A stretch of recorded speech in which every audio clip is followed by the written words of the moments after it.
According to your principal, yesterday's writing assignment was not educational or school appropriate or ethical. So, we are going to press hold on the threatening letters to my ex and watch another movie.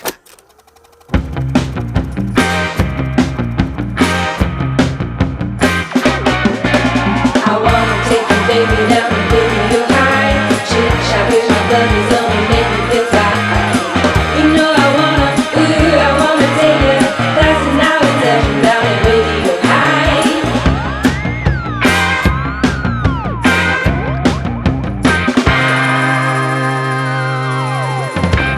Video high.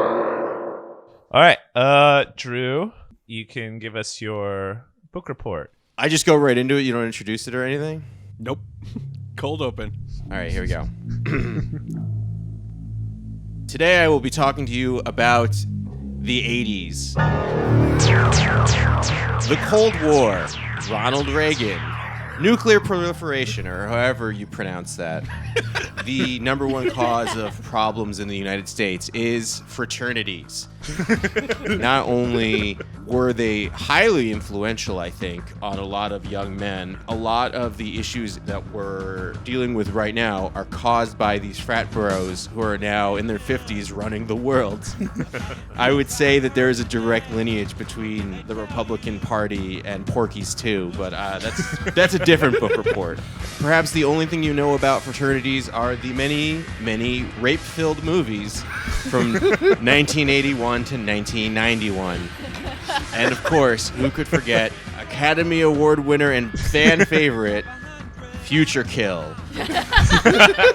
The thing that to me that was the most striking, knowing almost nothing about the movie going into it, was how long there would be a fraternity subplot. Which I guess was just kind of what you did back then, which was, hey, we have to make people laugh for 25 minutes. Oh, I got an idea. What if we had white people in boat shoes ruining other people's lives? They left out the Greek stuff, which is fine, because that's all Greek to me. I'm going to kill myself. But they immediately went for some classic pranks, such as taking someone's car and smashing it into a cube off screen, tarring and feathering someone. But then the ultimate prank of the fraternity was, I guess, sex trafficking? I don't know exactly what they were doing. And that's what sets the whole movie in motion, which is that there's a group of misunderstood protesters. Let's ruin their lives, and it'll be really funny. And instead, it turns around on them. And I think that there is a lot of metaphor there that I think matches up with the world that we're in, and it would make sense that someone in 1984 trying to kidnap a peaceful protester is probably the head of the police union right now, if you think about it age-wise. That is my book report. I would drop the mic, but it belongs to me. I paid for it. Finally, I want the pleasure of killing them myself. That guy's a psycho. I want you to watch your brothers go one at a time. The stars of the Texas Chainsaw Massacre are back. Marilyn Burns, Edwin Neal, Future Kill. Thus begins another class here at Video High. Let's take the roll first. Greg Hansen. My name's Greg. Like me so far? Jamie Kennedy. Please, Jamie is my Zod name. I go by Starfucker now. Casey Regan, present, and also Fuke the Zods. Josh Roth. Guys, am I more of a freak or a Zod? And introducing our first exchange student here at Video High, photographer, comedian, and co-creator of the heavy metal talk show masterpiece 2 Minutes to Late Night, Drew Kaufman. Hey, I'm Drew Kaufman. I'm bad at remembering movie quotes, so I'm just that guy that hung another man and got pleasure out of it. Okay. I have not had more difficulty following any of our other previous movies as much as I did this one, so I need a lot of walkthroughs. I felt like I went into a fugue state I mean, I can give you the nuts and bolts. This movie has very little plot. I mean, we get a cold open with two ostensible leaders of a no-nuke protest faction. There is Eddie Payne, who is the non-violent leader. Eddie Payne is Tim Roth dressed like a bird. Eddie Payne is the leader of the nonviolent protests. His ultimate warrior sidekick Splatter is violent, which is a problem. You like to talk? You talk. You're hurting the cause. I'm the leader of a nonviolent movement, and you're a violent person. But that scene last night. That girl's worked with us for over 2 years. She was one of us. She talked to reporters. Cut to frat party. There's frat hijinks. We are going to kidnap a protester because the theme for tomorrow's party is the no nuke protesters. And we will bring that protester back to be, I suppose, decoration for the party. They pick out Splatter, Eddie Payne, and Dorothy Grimm, who are the leaders and the craziest looking of the bunch. Splatter doesn't take so kindly to that, kills the president of the frat, and then the rest of the hour runtime is spent... the Warriors. Is the Warriors, yeah. Is the frat bros try to get back to... North Austin, question mark? Well, but, so I understand that much, but like the thing that I'm baffled by is I feel like this movie, even more so than anything else we've talked about, is like trying to have a message, and I am deeply confused by what that message is. Like, Monster is chasing group of people who have wronged somehow, but actually are the good guys.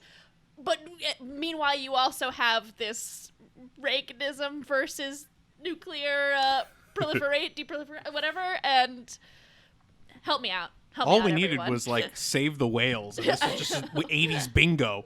You have to remember one thing, which is that this movie is from 1985. And back then, you didn't really have messages. You had, like, a very special after-school special, you know, where Spider-Man's friend smokes pot and then jumps off a building, you know? So, like, you guys are in 2020, and, like, if someone from 1985 heard the littlest bit of your wokeness, their heads would explode. Like, they can't possibly... No one really explains things back then. It's just like, you know, President good, America good, Russians bad, eat French fries, you know? And it's like, just to have the word, like, nuclear is, like, a huge statement. So this is just, like, you know, this is the Aaron Brockovich of its time, basically. Okay. And then one more clarifying question before we dig in. I'm sorry, I'm trying to lay the groundwork before, like, everything goes to hell. Are all frats Zods, or are all Zods frats? Because this movie posits that everyone in the world is either a freak or a frat. I think Zods in this movie is a placeholder for normie. Okay. Anyone not a mutant is a fucking Zod.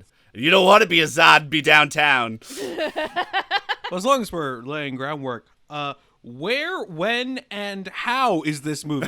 Is it the future yet? It's called Future Kill. We do not get an opening chyron of location, of date. No, we get Koyaanisqatsi. The first 3 minutes of this movie is just Koyaanisqatsi in Austin, Texas. Koyaanisqatsi. Koyaanisqatsi. Boo. Boo. Guys, I'm going to split a bit from what you're saying. I think all of your questions are answered if you understand one thing, which is this is a movie with pitch perfect politics and that possibly saved the world. Oh, it was this? Like, yeah, I think it was this movie. Because the beginning of this movie, you don't like anyone. You like zero person in this movie. Oh, like, that's not true. I like Julie. Julie's that bitch Julie is great. At the beginning, I mean, all the characters you're introduced to as the main characters in the beginning of the movie, you really hate them because in a very sort of like hyper 80s age of Reagan conservatism, like there is this idea that the conversation is between the politicized who are violent and on the fringe and the totally apolitical who have given into like the hyper materialism of Reagan 80s like super capitalism. And this movie, I'm going to get to my point eventually. I think you got it. I mean, that all makes sense to me. It was very much front-facing with everything that is horrible about frat culture. I do want to talk about the party, but the second scene we see of them when they turn on the news, a protest has broken out between Eddie Payne and the anti-nuke truists. Which is my I new love that band. band. And they just, it doesn't faze them at all. At that point, I honestly thought that these were two movies that were never finished that were spliced together to make one movie. Like, it's brilliant because it is a yes, because it is a world where people who are within the quote unquote frat power structure, they have under 80s Reaganism the freedom to be apolitical. They have the freedom to be totally divorced from what is happening on the other side of town. Like, this is, oh my God, I'm vibrating again. I need a nap. Well, I don't agree with you, though, because I think that the frat boy stuff isn't in there to poke fun at a trope of 80s films. I think that the frat boy stuff is in there because they were like, yeah, let's put that in. People like that. It's an excuse to show tits, you know?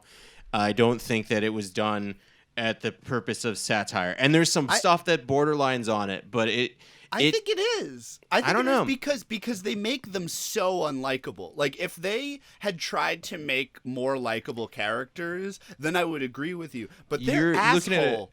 Yeah, but you're looking at it from a 2020 perspective. They're likable in the 80s because they're mean young Republicans who like to dunk on nerds. But I think it is using the idea of like what you saw in the other movies to bring that context to them. So I agree that like it's supposed to be a satire of what all these other movies were saying about frat boys. I think the party scene definitely like lends credence to that. Yeah. Like that It's sets so up over the top. The party is so over the top. It feels so by the numbers. It's like here is party. There is dildo. They spike woman's drink. There is blow up doll. There is nerd with glasses. Like it just nerd is like, with glasses looking at two pairs of breasts and his eyes like basically like popping out on its stalks like boing.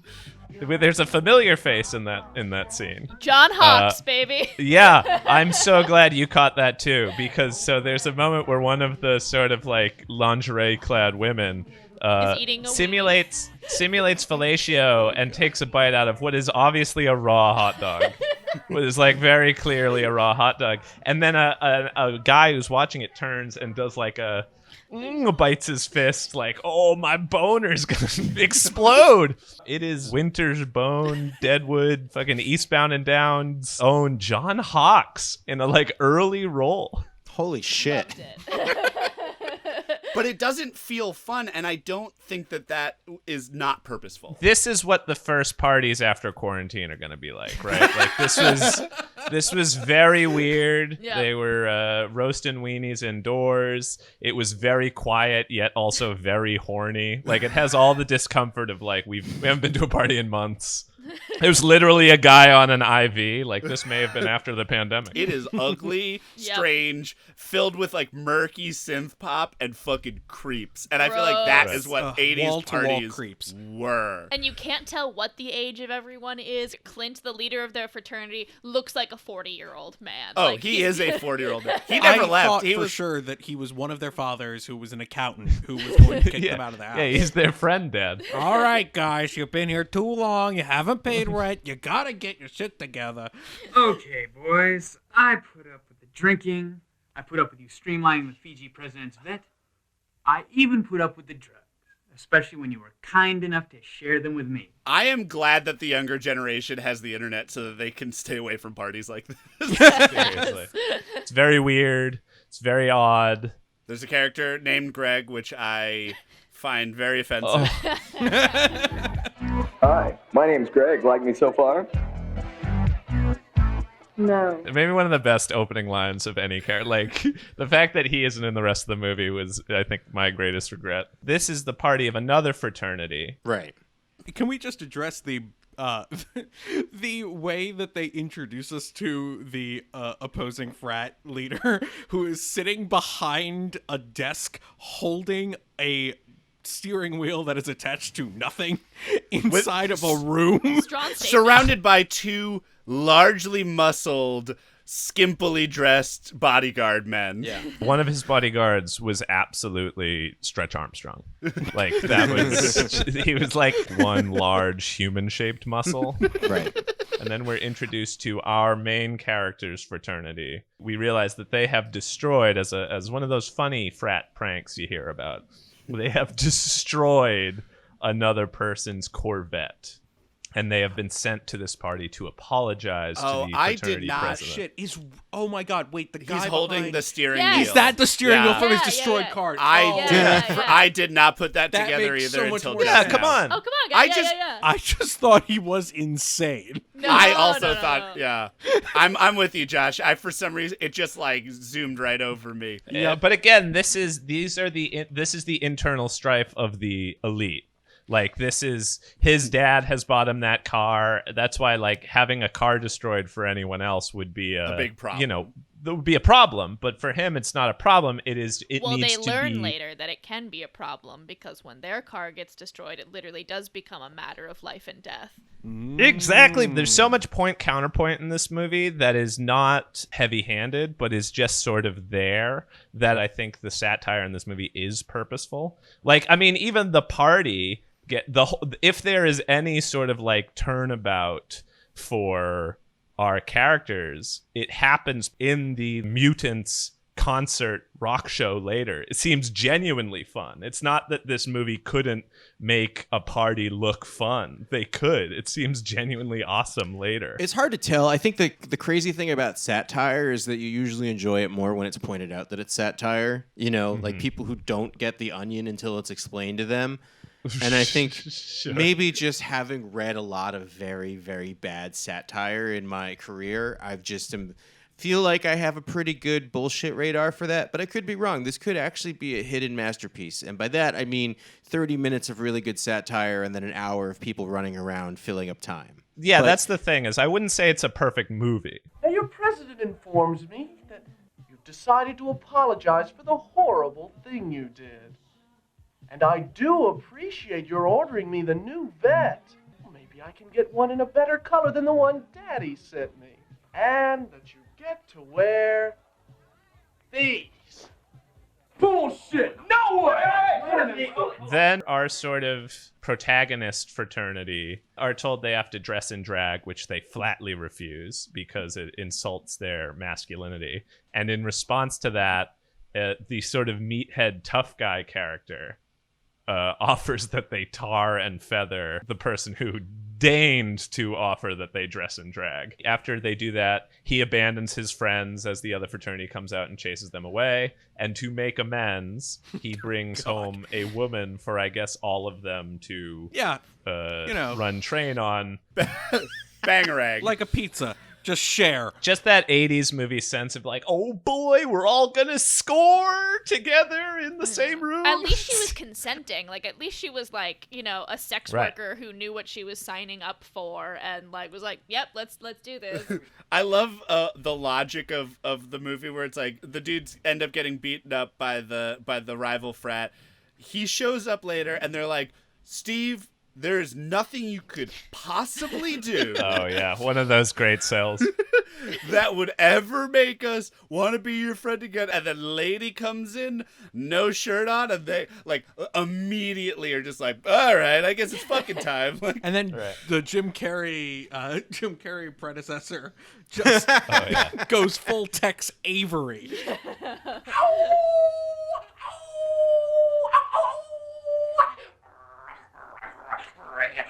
Down, boy. Down. 10. What? Everybody for the late show. Tonight's feature. The Worm in the Cave. In 3D. He looked like very young, still very Canadian Jim Carrey. He had a couple really good jokes and then like 100 just like attempts. Like he was really throwing out quantity. oh, he's a true Texan, buckshot, baby. Right. the tough guy, Steve. Steve. He says, we're going to go up to my room, meet us up there in 5 minutes with this woman. And when we see the camera from inside his room looking out, we see that Steve, the man who has tarred and feathered someone, has a Confederate flag hanging in his room. I know. Then again, I was like, what is this movie telling me? What's your message? They shot it in Texas in the 80s. You know? Sure. I'm sure that was like Pulp Fiction posters for us. Right. If they had shown, because I noticed that too, but I noticed that it was only a specific like corner. It was just they clearly were using someone else's room and they didn't have time to set decorate, so they just left it We're there. like trying to frame it out a little bit. Too. Yeah, they just got the corner caught in the middle of the frame, and they have nothing. Can you assume? I disagree with that because the original aspect ratio of the movie is 1:8:5. So there is. All right. Whoa! Yes. So there is. You will definitely see more of that. There's maybe 3 or 4 like homophobic jokes made before two men get very excited to sleep with the same woman, and it's like I really thought for a second when they were about to have the devil's three-way. The devil's three-way. They must have been focused on each other to not notice that the Texas switch. That somehow in the midst of their sexual congress, they've switched out that woman for another overweight woman, like fucking The Prestige. Like there's no. Steve is apparently a master magician. Yeah, they call that a South by South mess. Nice. And then we cut to again, Drew, you sort of brought it up, but like such like offense and disdain for the idea of needing to dress in any drag. But then they have a really tender makeover scene where they're like putting makeup on each other. Scene, you get this seemingly out of nowhere montage of them putting on makeup. Makeovers. And they all look great.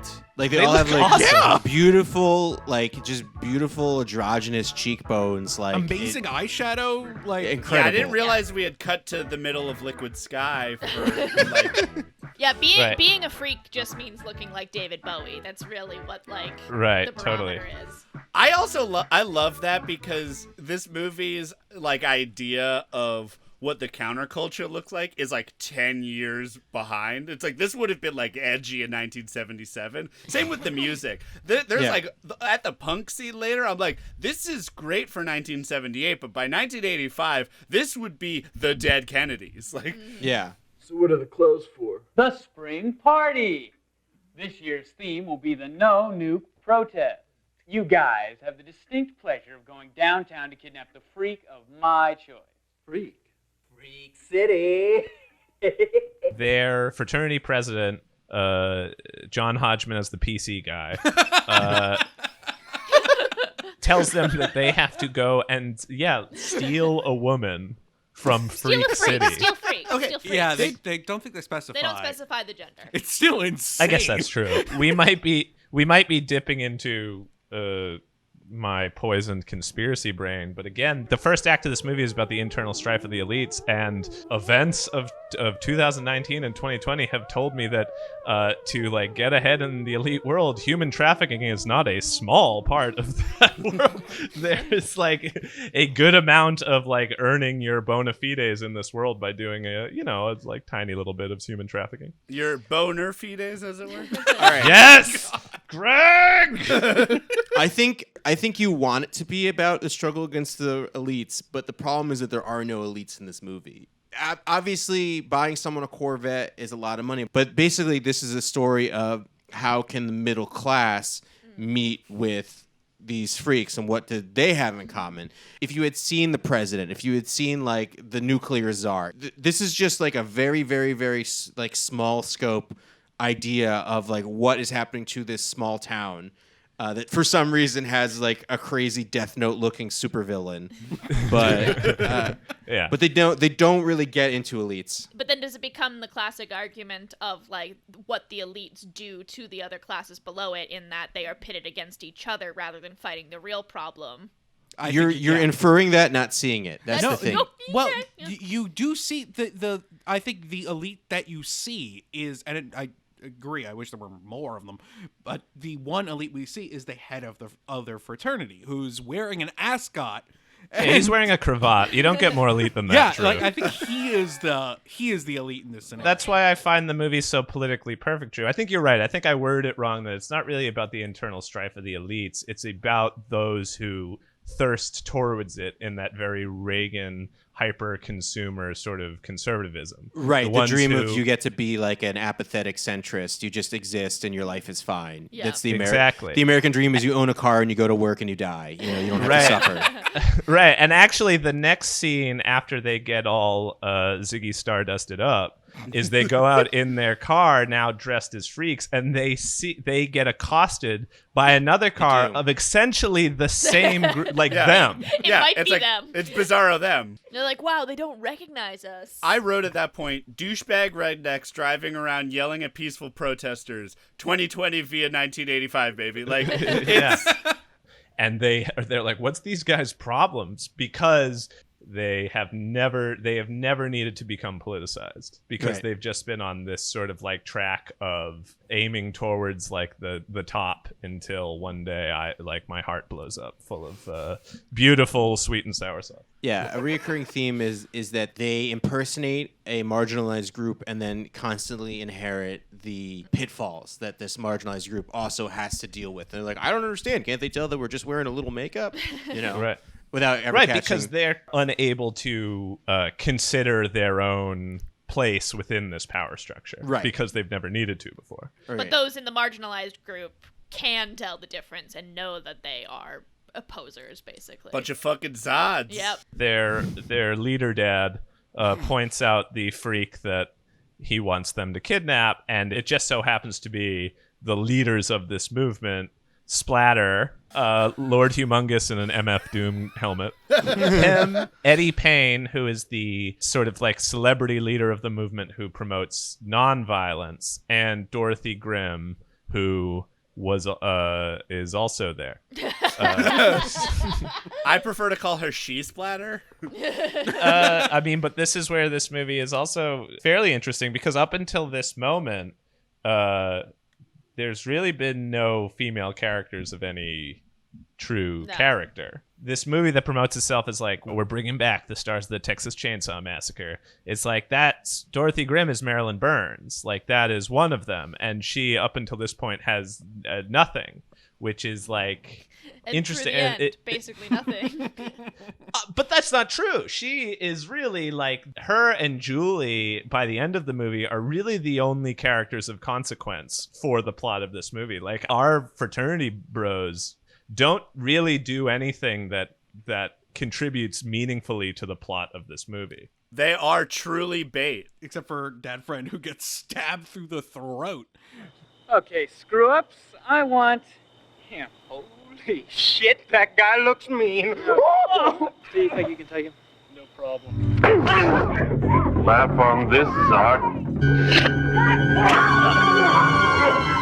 Splatter kills Dr. Dad and then destroys their car off screen while they all run away. And he also kills Eddie Payne. He kills Eddie Payne with a ninja star. Yep. With a ninja star, which never comes back. Back. But I appreciate the fact that like Chekhov's ninja star. If you show a ninja star in the first act, you gotta use it in the third. Seriously, I think this is a good point for us to actually lay out like what Splatter looks like, because it's very important for the movie. Like, he does not look like the H.R. Geiger poster. No. How No. dare you? He's wearing like this very shiny chrome armor. He has a sort of Spartan helmet that has his pink mohawk coming through the top of it. The like goth store finger rings that have the spiky tips at the end. Right. And then on that same arm, he has a sort of retractable set of 3 spikes like that he uses to kill. It's like the cybernetic ghost of Christmas Future from Aqua Teen Hunger Force. Fuck yes, Drew! Oh my god, absolutely what he looks like. He also has, and it factors in later, an automatic, like, internal IV that just fucking juices him up. I mean, I just appreciated the fact that we went from like, okay, let's try to grab him, and there's a bit of a tussle, and then suddenly fucking Splatter is Wolverine. Uppercuts Dr. Dad's fucking neck, bleeds everywhere, and then is like sees it as the perfect opportunity to frame the frat bros to like killing Eddie Payne to take over as this militant leader. Fucking ninja stars, like doesn't even miss a beat, ninja stars him, and then it's just like, ha, the power is mine. That's why he couldn't use it again, because he has to frame it as like frat boys use the ninja star. Oh yeah. Frat boys Hide the ninja stars. known as There are frat boys walking these streets with shurikens. They can't be trusted. Yeah, it kicks off the next 40 minutes where nothing happens. Which we can skip. Yeah. Like we do not have to go Yeah, through it this just beat by beat. goes. Like just know that they get split up into two different factions. You have Paul and the son of the chief of police, and then you have in the other who eventually meets up with Julie. And then on the other side you have Steve, George, and Jim Carrey. Because the second half of this movie, nothing happens except for someone discovers they like killing.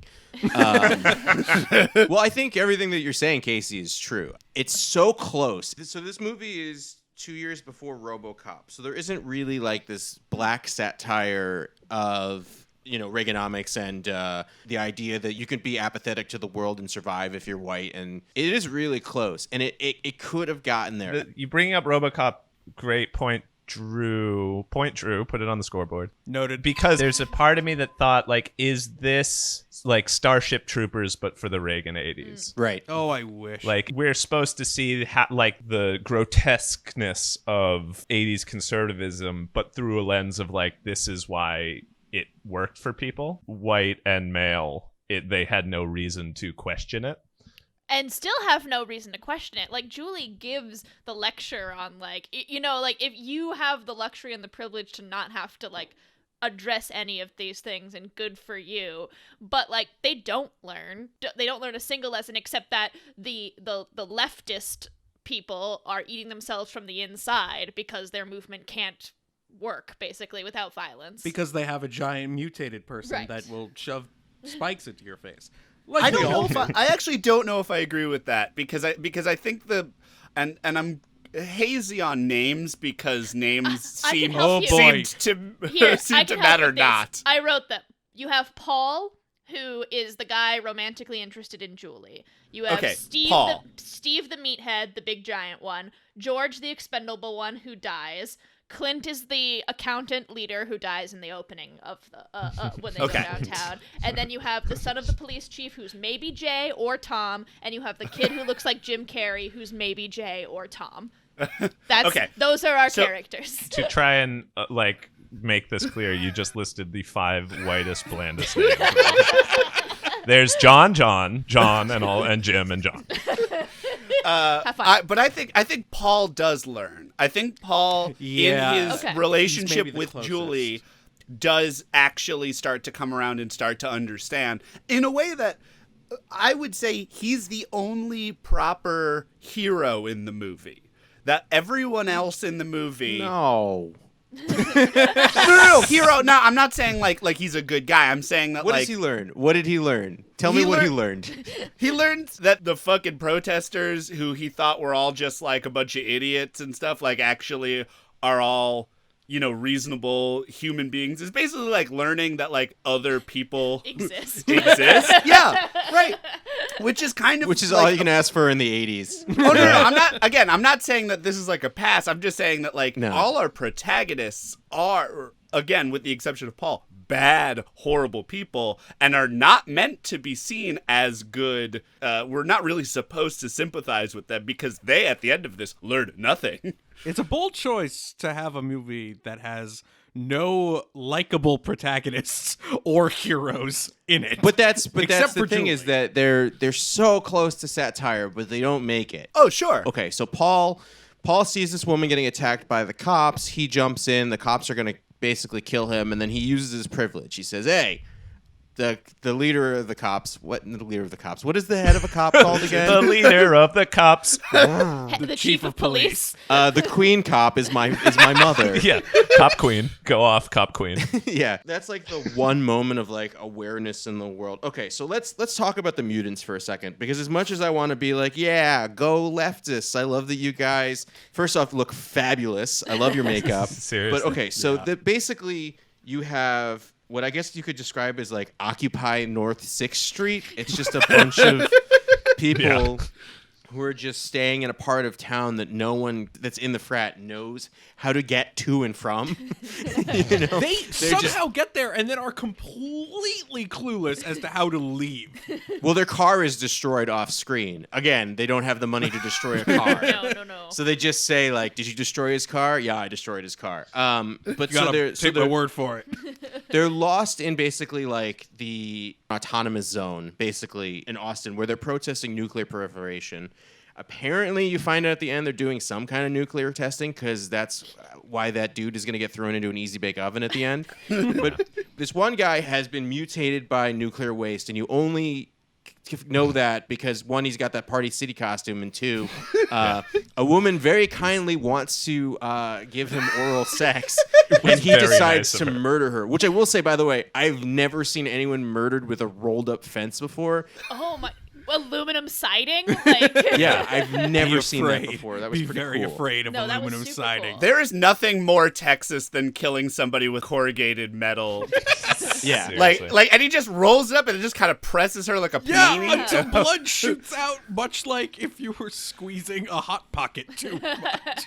Right. This is why I actually think like this is the movie's Verhoevian-ness. This is where it's like there's the vague copyright it. Verhoevian-ness. Verhoevian-ness. This You heard is it like here first. The vagaries of the leftist movement that it shows is sort of what is getting us in the mindset, because at that time in mainstream culture, the left was just this huge, dangerous thing. Their aims were vague. Makeup was loud. Their makeup was loud. They were scary and counterculture. The images of the left and right at this era of American culture, like meeting each other. And during the second act, at least, you're right, Drew, that the second act like leaves you wanting more movie. But what it does do is like it either cuts between a like very cheap ripoff of the Warriors, where every character is Ajax, every character is the hateable one, the racist, awful one. And the other half of the movie is when after Paul and Johnny, Tommy J, Jim, after they save Julie, there's like a very politically interesting, from a cultural standpoint, conversation had, like where the two sides are viewing each other for the first time. And what's great is that like the like street tough chick who tells off the sort of main characters who are supposed to be lovable but dumb. This type of character exists in movies like this, but usually the Julie character is then rebuffed and is like, well, you don't know me, I had to blah blah blah, like, and is usually like she has to learn. But this movie, she doesn't really. Like, she's right, and she's presented as right throughout pretty much the entire movie. The only thing that is, like, ever really given any credence is, like, the idea that she wasn't going to get away from the cops on her own. But, like, for the most part, she's shown to be tough, independent, correct morally, and correct like it like is like their Virgil through the you know, the inferno that is North 6th Street. Yeah. On the other side of 95. She also communicates like the philosophy of, if you're just gonna lump all like progressive and leftist movements into one thing, she sort of like communicates the philosophy of them in a way that is neither heavy-handed and moralizing, while also sounding like an actual person, like sounding like real dialogue when she says like, why do you live here? I failed the sorority exam. Just a minute, you seem somewhat out of place. Out of place? Yes, and that you're really a nice girl. Yes. Well, what did you expect? We're basically the same. We have feelings and dreams, too. The only difference is you're content to let the world stay as it is. We're trying to do something about it. Well, okay, here's my thought about that, though. Okay, I don't remember specifically, but what was the line that made her reveal why they had makeup on? Was it just it's what's with the makeup anyway? No, that's a good point. We should point out to people who haven't actually watched the movie yet that the reason they're called watch it. The reason they're called mutants and the reason they wear makeup is because it started as like a motif. Basically, they were trying to show what people could look like if nuclear science was allowed to run rampant. Like, this is what a future of mutants could look like, and they kind of adapted that as their personality and as their look and their style. And amongst them, they have one mutant, actually, who is Splatter. So everyone is, like, looking at Splatter and then dressing like Soft Cell. Yes. Yeah. Honestly, if nuclear waste turns you into Gem and the Holograms, I'm sold. Man. I'm gonna seriously. Go roll around in some. But again, also, he's a victim of radiation poisoning, which may have, like, affected his personality or something, but it's never shown in any way except for his pee-pee. Yeah, everything else. There's one moment where he brutally murders a woman in an alley. Yeah. But it's just interesting that, like, I guess you're left to assume that the radiation has made him crazy.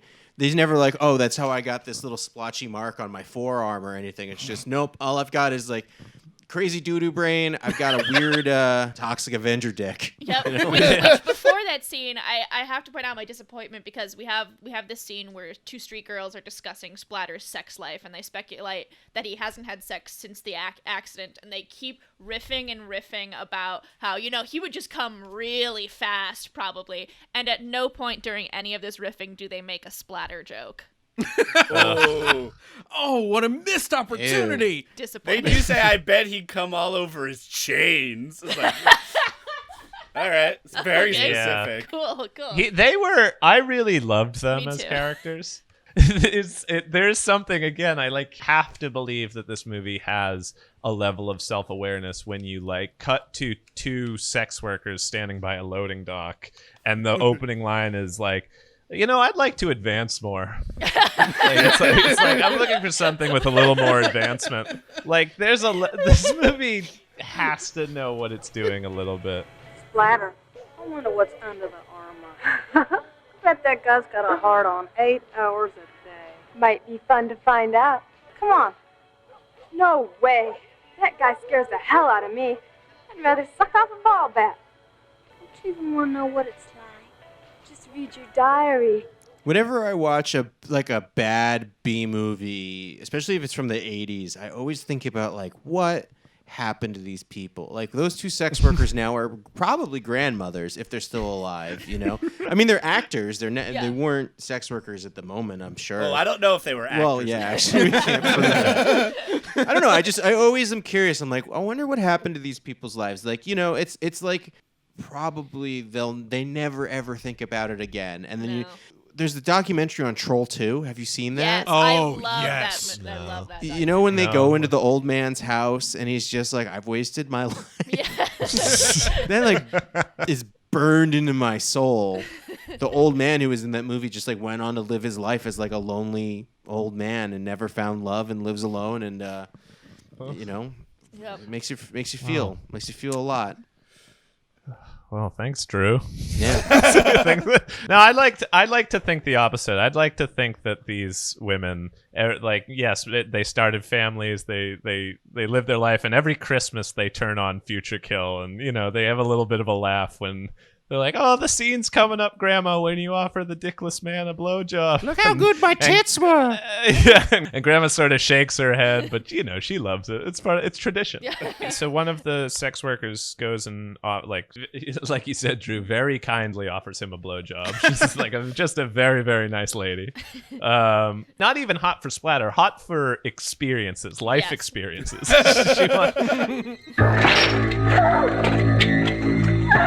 What's the matter, bitch? Don't you like what modern man can do for his brothers with a little misplaced nuclear energy? Some sort of accident of nuclear radiation has eviscerated his dick. He's got unclear. Unclear. Yeah. It's unclear if he has no dick or if it's just horribly mutated. Like, it's some sort of monster. I would love to know what you think she saw, because she reacts very strongly. Viscerally. Like she stared into the face of a Cthulhian beast and driven her mad. I think it's fucked up they didn't show it. I'm gonna be real. Yeah, totally. Totally.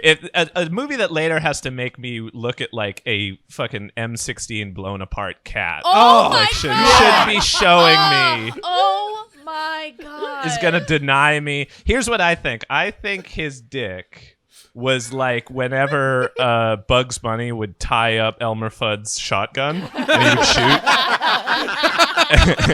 And then it's sort of like steel bow. Right. And then he'd shoot and it would blow apart like into shreds. I think that's what it was. Yeah, it's definitely not a Ken doll situation. I'm gonna say Pickle Rick.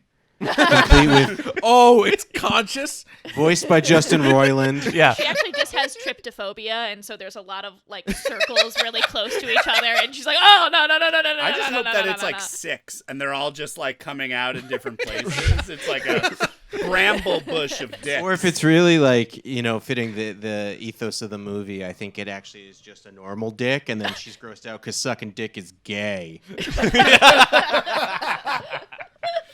The fact that he is the one turning this movement into militant violence, born out of the fact that his like masculinity was destroyed, is something. Like the fact that this is like a non-violent movement being sort of taken over by a guy who's mad because of his dick is at least, I think, a purposeful, if not giving away something deeper. And is actually interesting to think about as the frat bros are also completely led around by their fucking dicks the entire movie. And that really the only saviors are 2 strong, independent women is like kind of interesting to think about. Like the only 2 people who aren't really actually sexualized at all are the people who end up being the sane, legitimate voices in the whole movie. You don't think Julie was sexualized? I thought Julie was very sexualized. I don't think she's sexual. I mean, I think she's like cute and is wearing like a semi-skimpy outfit, but I don't think she's like, I don't think that they don't really like talk about her on screen about that. True. Like she doesn't give the like sort of like, ooh, like I hope that we can go back to your place later, like kind of. Right. Right. I mean, sex has to do with it because she is introduced to us via an attempted assault by the police, but it's not like yeah. She's constantly under the patrol of the male gaze, Yes, but she yes. isn't necessarily just like, I'm pulling out my boobs for no reason because it's the 80s. Jamie, as our resident woman, how often? Continue. Please go on with this. Just sentence. how often? No, I do want to hear an answer. How often do you just like whip out my boobs and like especially for people you don't know very well. Every day of my life, Greg. Ooh, damn. And that person is herself. Yeah, exactly. That person is the Lord. That's a fucking Richard Matheson story right there. There is a scene though, I guess, because I know that she says like why she wears the makeup, but what was the thing that they said to make her reveal that? It was something stupid, like he was basically like, "How do you expect anyone to take you seriously looking like that?" Right. And so that's the interesting thing to me. There is this idea of like they don't actually give a shit. It makes me think a lot of like Occupy Wall Street, where no one's going to be like, "Hey man, why do you have that rat tail?" I have this rat tail for my friend Goozy who died. It doesn't matter why. R.I.P. Goozy. R.I.P. Goozy. It doesn't matter why. All that matters is that no one cares. There's like this interesting movie. I genuinely liked all the scenes between Paul, Julie, and other guy. Mm-hmm. Me too. I thought way more interesting than the other contingent, because the other contingent was just a chase, a constant, really hard to follow chase. Yeah, they get in a fight with these 3 freaks who aren't like after them. They just sort of like Steve they started just it. call Yeah, them. yeah. Yeah, Steve starts it. They call them freaks, and they get in a fight. And one of them has just used a rope to hang one of the freaks and watches him die very slowly. But we like hang on that moment. We hang on it, and we hang on. Nice, Greg. High five, Greg. We do like see the person who did it, George, I think, like look at his dead body frozen for a long time, and he doesn't really have any reaction until, and this is where it does seem to be emotional, we are seeing these characters experience trauma, is right after that they head to like a pretty sweet show, pretty sweet local show in Freak City, and George and the blonde one are talking about like, hey, this ain't so bad, this party ain't so bad, and George is like, I don't want to be here anymore, and then someone bumps into George and he drops his beer. Oh, my beer! And he breaks into tears because he has just experienced trauma. Yes. Yes. And I don't feel bad for him. He's just murdered somebody. I think the opposite. I think you're searching for a pathos. I think what's actually happened is that he somehow hung a person in a street fight, which I don't think I've ever seen before. Someone's like, what? That doesn't. Pretty impressive. Welcome to Texas, baby. Everything's bigger in Texas.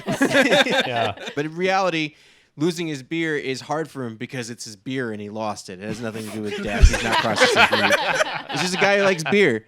He's a simple man who carries around a noose just in case he ever has to hang somebody from a fire escape.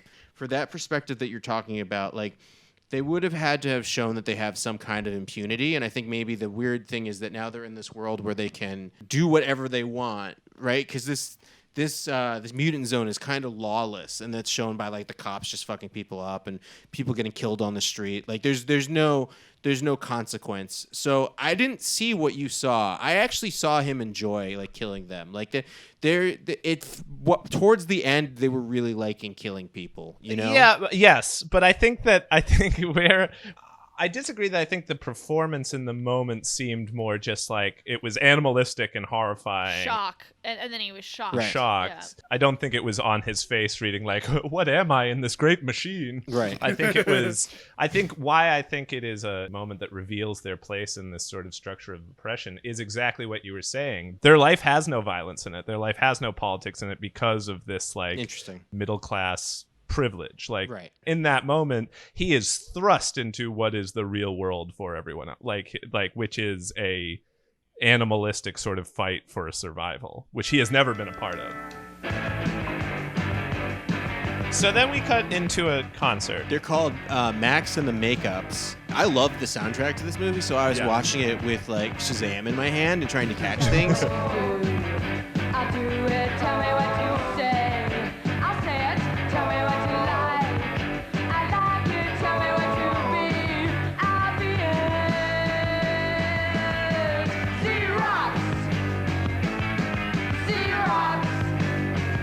You're just a Xerox. I would much rather be at this party, even though someone dies at this party and no one died at the other party. I would still rather be at this party. Yeah, and Sure. I forget which one says it, but one of the frat boys says, "Looks like they're having fun even here." Yeah, And that was interesting. it's too weird. I like it. If they have any character growth, our frat boys, this is where they start to oh yeah, other people are people. And you could tell that the crew has character growth too, because they're like, oh, what if we did have permits? Yeah. What a concept!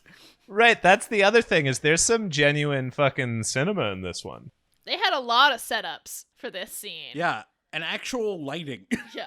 So Steve, our meathead, like goes and dances with one of the freak girls, and he's the first to notice that like Splatter has walked in, and he tries to point it out to his friends who are up on the balcony.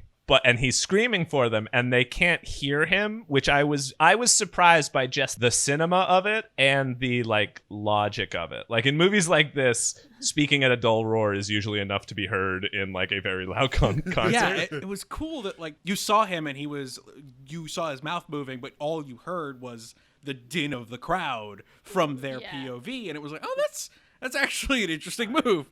Because right before Splatter is able to stab Paul through the throat, as he loves to do, a random freak jumps in the way R.I.P. just in random time freak.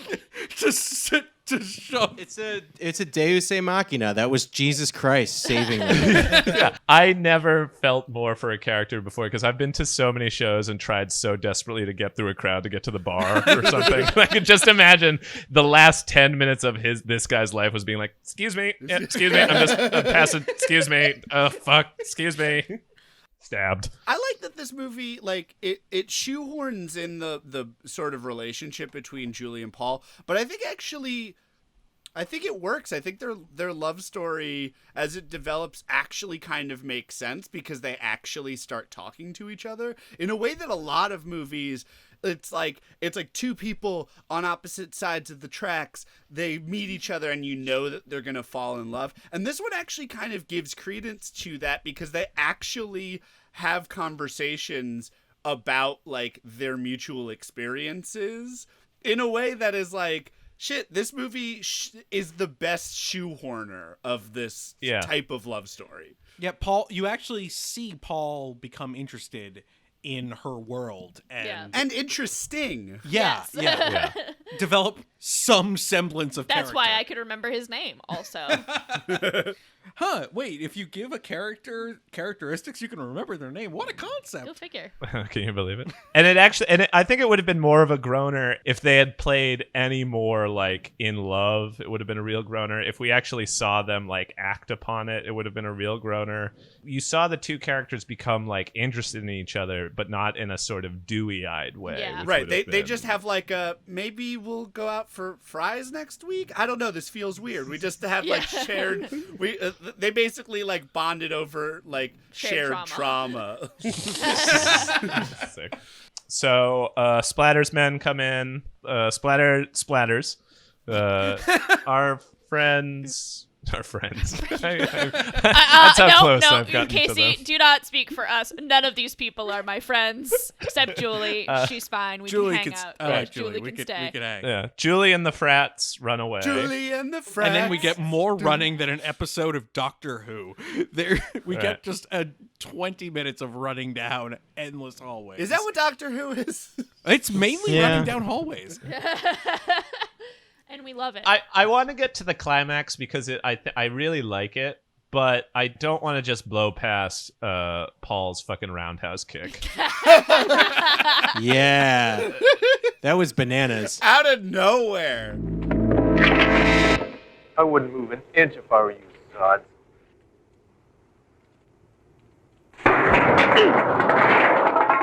Yeah, there's someone in that base camp who trained all of these like amazing mutant warriors was like, all right, here's the deal. When you enter a room, stop, give a dramatic pause, and get ready to give your monologue. You all have written your monologues, right? You don't want me to just shoot the people? No, that'd be crazy. They have to know why you're shooting them. But you also can't just go right into the monologue. You Otherwise, gotta they're gonna pause. haunt Freak City because they have unfinished business. Right. Exactly. He was just sort of muttering the monologue to himself. Like, come on, this is your moment, Zappo, or whatever this freak's name was.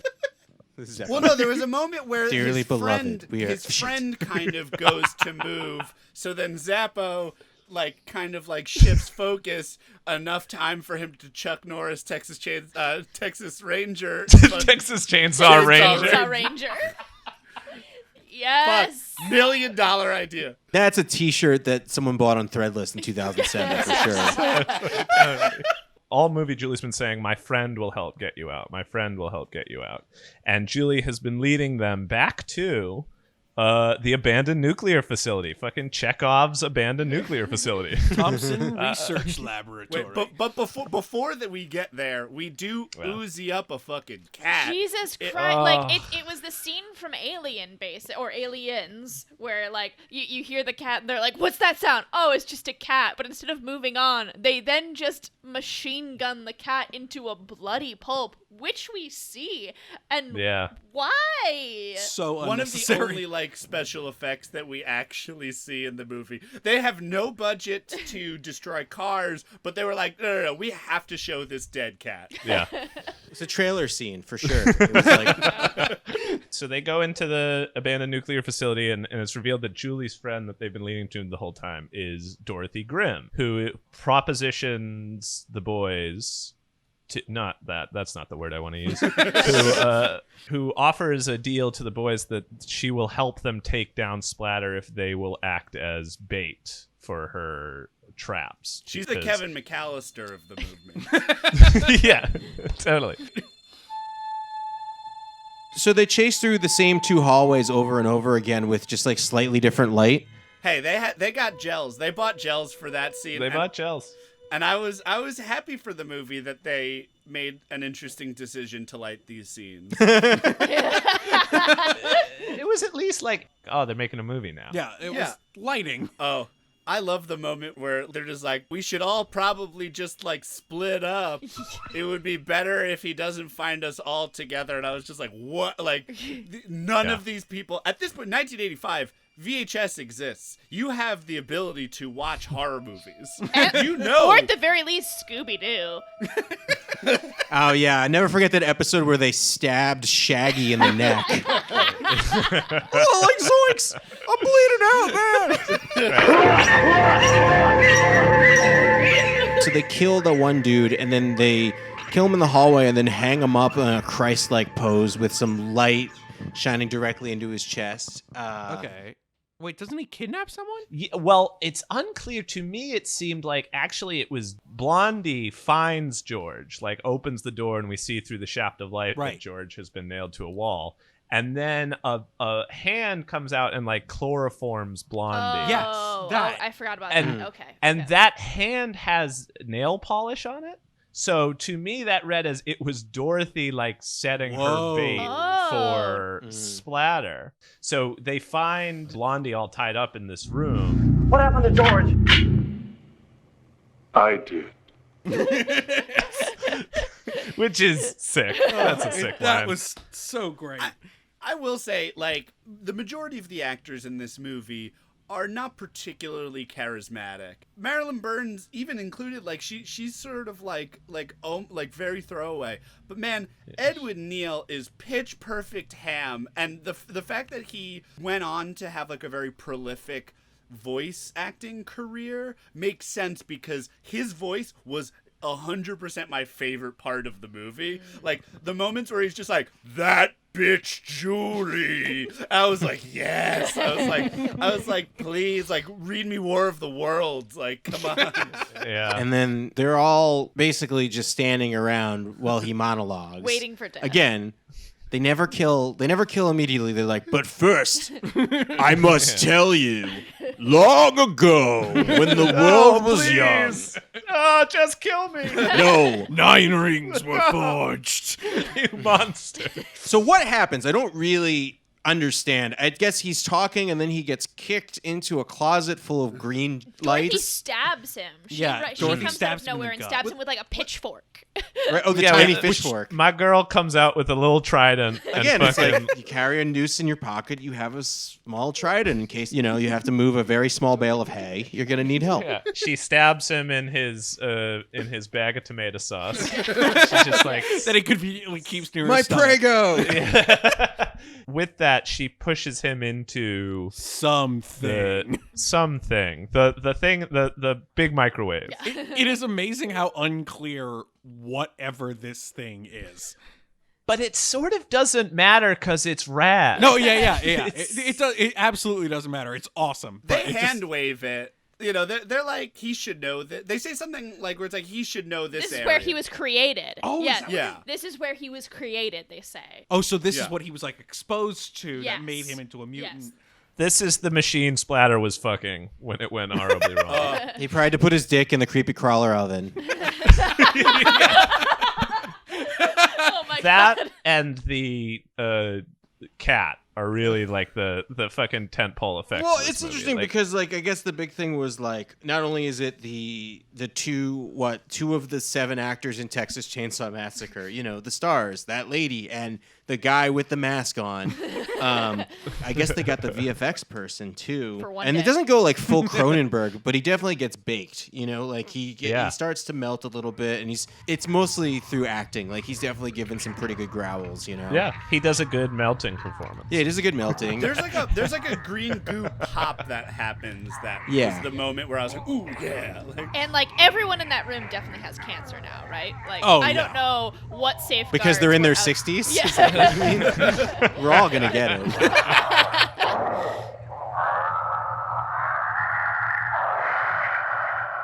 Yeah, they were really trying to sell splatter. They wanted Action figures. They want T-shirts. I mean, the first title card that said Edwin Neal is Splatter.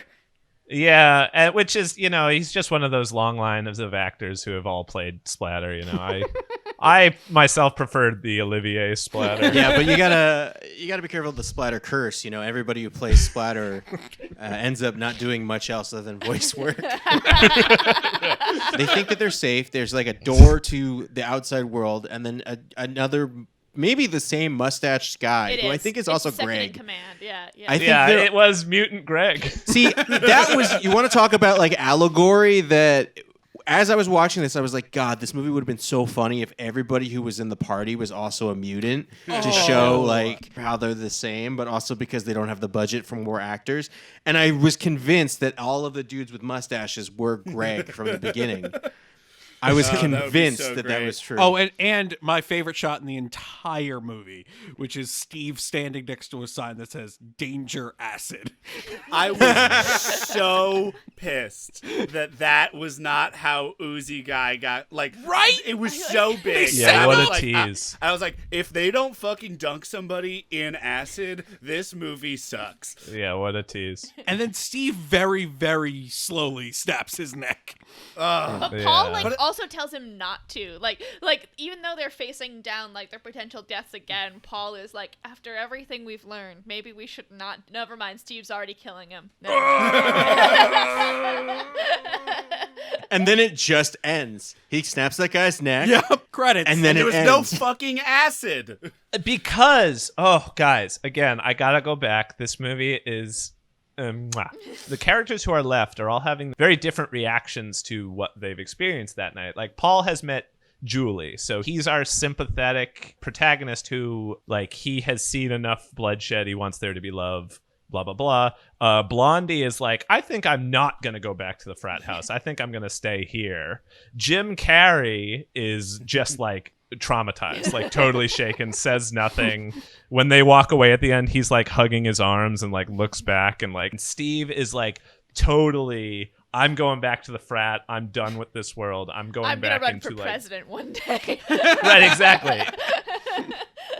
Why I can read a version of this movie that has a nuanced political message is not because it doesn't like wrap itself up with a bow. It doesn't say where we as a society need to go. It has a much more sort of like humanist political message because it shows all these different reactions, and then they step into this like nebulous white void, which is all of them, all these different types of people stepping into the future, just an uncertain future together. Like this is a story that will play itself forever. That's not to take away from my favorite thing about this movie, which is the end credits, where Splatter is the only name that is completely capitalized.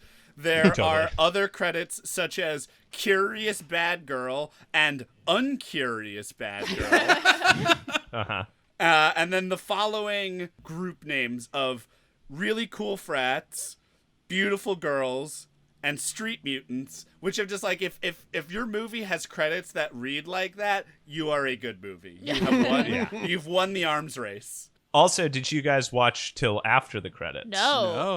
No. Did Nick Fury show up? No, there isn't a post-credit scene, but when the screen goes to black, you hear Splatter's laughter at the very end. And then at the very tail end of it, starts coughing. No. Yeah. Yes, totally. Yeah. And I thought, again, I was like, this movie is the shit. Like, it is like, but to take that moment, the like end of movie return of the big bad, Yeah. to sort of play on that, and then to show that like vulnerability to show that this character, beyond just having... No, come on. Casey, fuck you.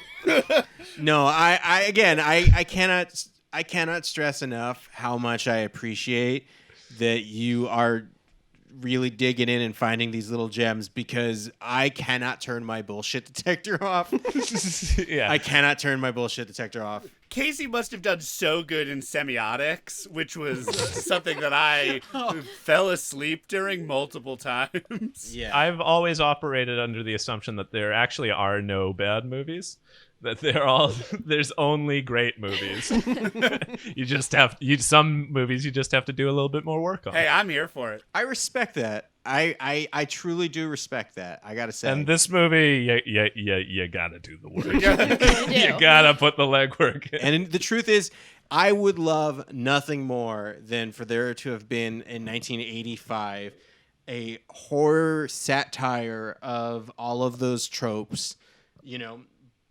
But I think they're still in it. You know, it's 1985. They're making a 1985 movie. They're not removed from it enough. You know what I mean? Like enough time has to have passed for you to properly look back and say, "Oh, we should satirize this." I don't know though, and the only reason I push back is the director worked in distribution, so it's like these are people who do know, and so I think that there is a lot of satire that is in here on purpose. And then I also think that part of it is like, I think they were looking at the bottom line. I think they were like, we need to get people's asses in seats. Here are three reference points of movies that have done extraordinarily well, which would be Animal House, Texas Chainsaw Massacre, and The Road Warrior. Both can be true. I was really excited to watch this movie because, considering the world we currently live in, which you're right, Drew, I am not watching this independent of. Like, I was excited to watch a movie that was devoid of some radical politics, and the second line in the movie is a newscaster saying, like, peaceful protests have turned violent. I was like, God damn you, Future Kill. But then he says, we don't know who started the fire, and that's a lie because we do. It was Harry Truman, Doris Day, Red China, Johnny Ray, South Pacific, Walter Winchell, Joe DiMaggio, Joe McCarthy, Richard Nixon, Studebaker, Television, North Korea, South Korea, Marilyn Monroe, Rosenberg's H. Bomb, Sugar Ray, Palm and John Brando, King and I, The Catcher in the Rye, Eisenhower vaccine. If you say it anymore, you're gonna get a DUI by default. You gotta calm down. Look, Jamie, you gotta stop these rock and roller cola wars. I just can't take it anymore. This week's Ripoff Report Card is brought to you by the great state of Texas, churning out gut churners for 55 years.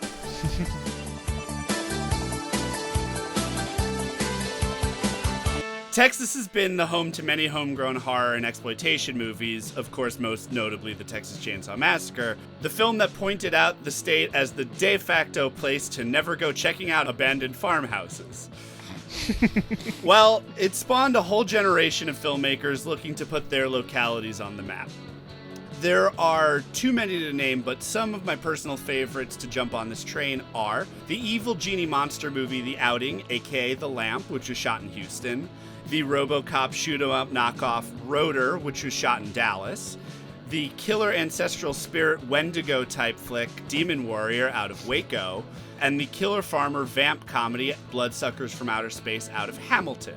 Despite its title, though, the swampsploitation classic Psycho from Texas was actually shot in Arkansas.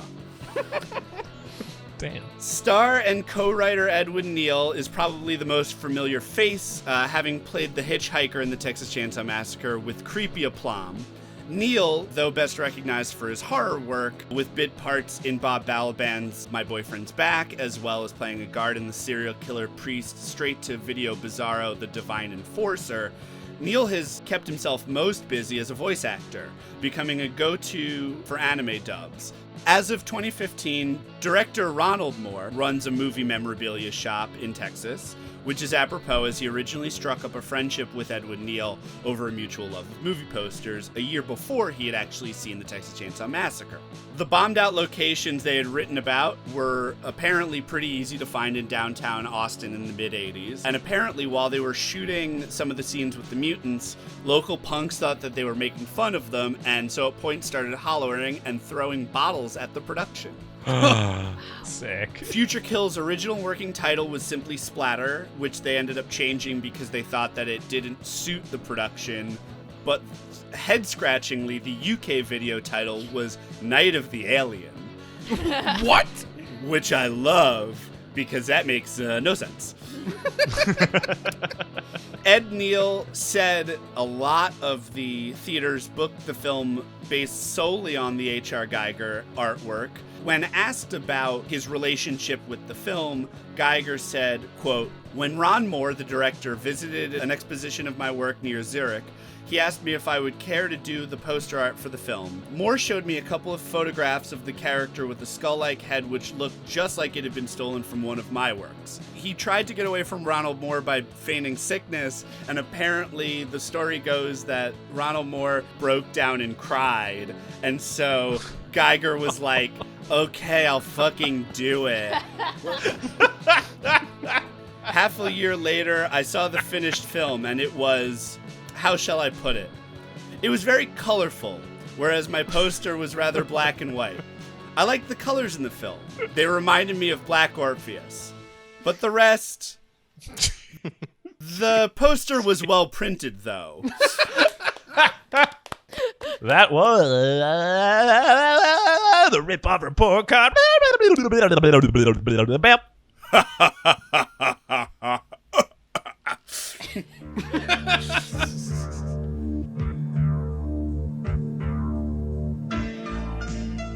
All right, class. That's Future Kill, baby. What are we walking away from this film with? What could possibly be on the final test? If I learned anything, it's if you slap an H.R. Geiger poster on any movie, regardless of quality, people like me will watch it. Yeah. Yeah, Casey, Drew, I don't know which of you is more correct in the filmmakers' intended messages with this film, but I can say that any movie that makes me go to Wikipedia and adjoining articles like I'm back in high school deserves some credit for making me do the work to dig deeper. I learned that we should never judge a movie by its cover because it may have only been gotten through guilt and crocodile tears. Drew? You know, I've been thinking about going back and maybe taking some adult karate classes for self-defense, but now I think I'm just going to carry a noose around with me because it seems a lot easier. Wise people such as us will politely disagree about the intention of the filmmakers, but you cannot argue with the results. So let me just give you a series of events from the 1980s. 1980. Randall Forsberg writes Call to Halt Nuclear Arms, effectively beginning the nuclear freeze movement. October 1981, Ronald Reagan proposes adding thousands of nuclear warheads to the American arsenal. 1983 to 1984, American nuclear war planning exercises leads the Soviet Union to increase their nuclear alert level, bringing us as close as we've ever been to nuclear annihilation. In January 1985, the U.S. was deploying nuclear weapons all across Europe in an attempt to create a shield between them and the Soviet Union. In May 1985, Future Kill is released. And in July 1985, Premier Gorbachev puts forward the first unilateral moratoria on Soviet nuclear testing. And in November 1985, Ronald Reagan unprecedentedly meets for the first time with the Soviet leader to talk ending nuclear proliferation. We owe Ronald Moore and the movie Future Kill a debt of gratitude for still having life on this planet. Who could forget Ronald Reagan going to Russia with blue and red face paint on, looking like Cyndi Lauper? Casey, you're right. This movie saved our lives. Yeah, this movie saved the world.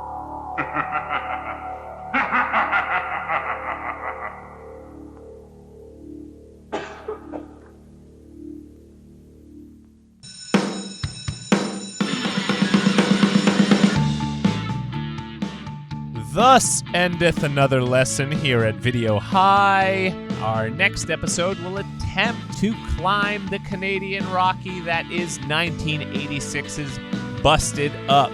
The sweat-soaked journey of one round-ring fighter who uses his fists to save his neighborhood from realtor speculation.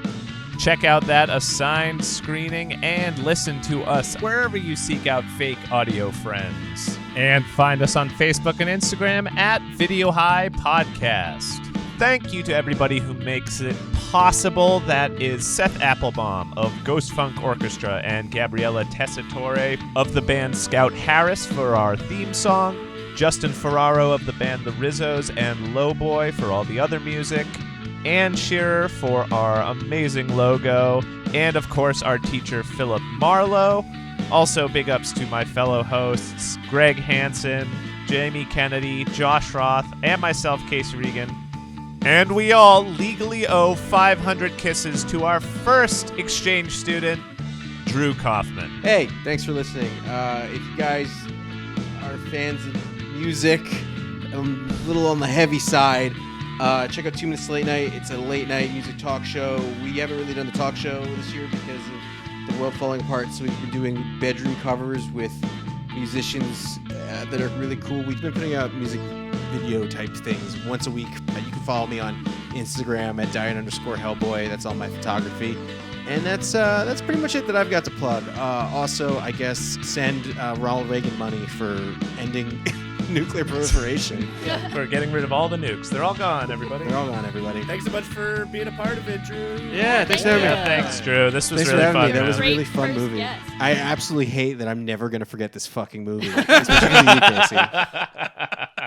Yes, thanks, man. Fucking asshole. Yeah, man. what the fuck? Yeah.